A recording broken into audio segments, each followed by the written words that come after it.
Mm-hmm. Hands up in the air. We're going up right now. We're about to get saved right now. Conflict is described as a clash or a serious disagreement between people, groups, or ideas. It happens when people think they have different goals, needs, or values that do not match. But today I want to take a look at a biblical perspective when they're dealing with conflict.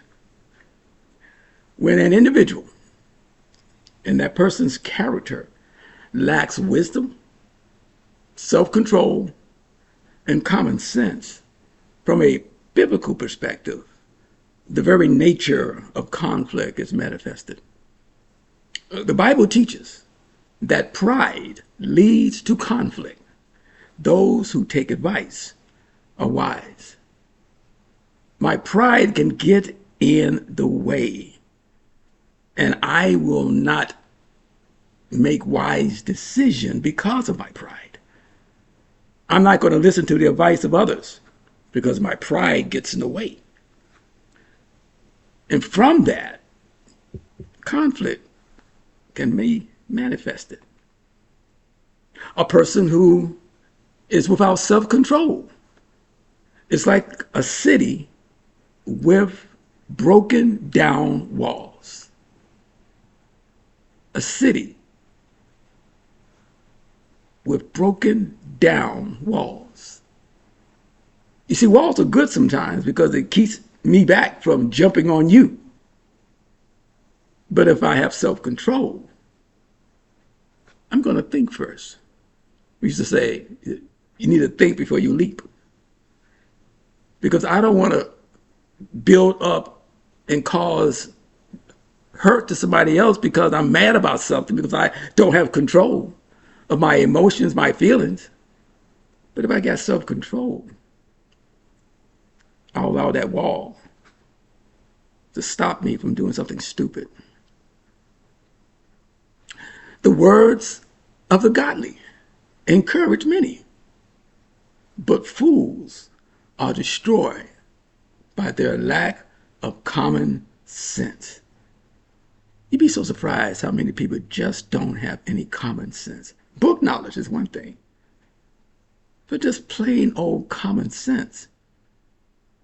But if I do have common sense, if I do have the sense of understanding who I am and just a sense of people and the concern for others,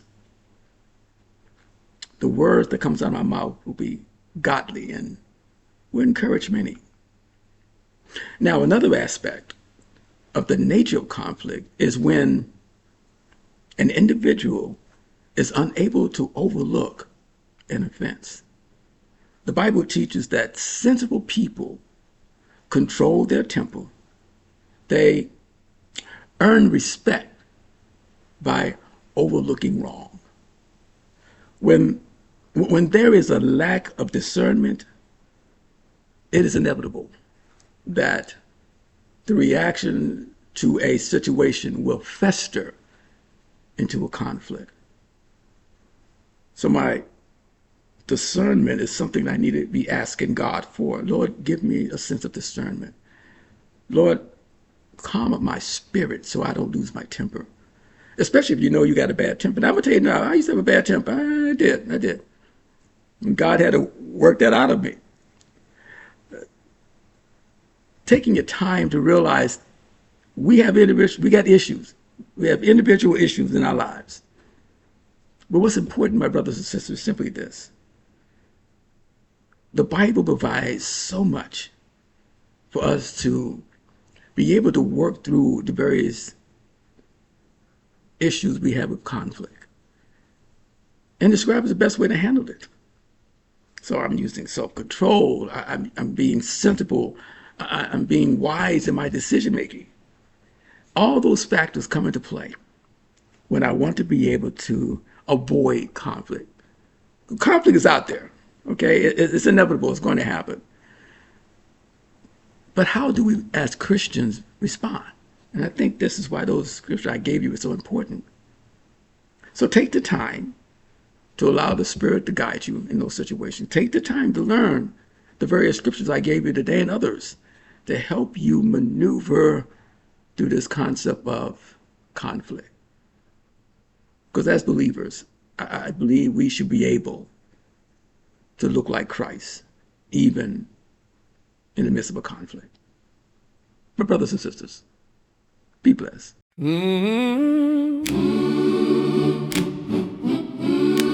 Hands up in the air. We're going up right now. We're about to get saved right now.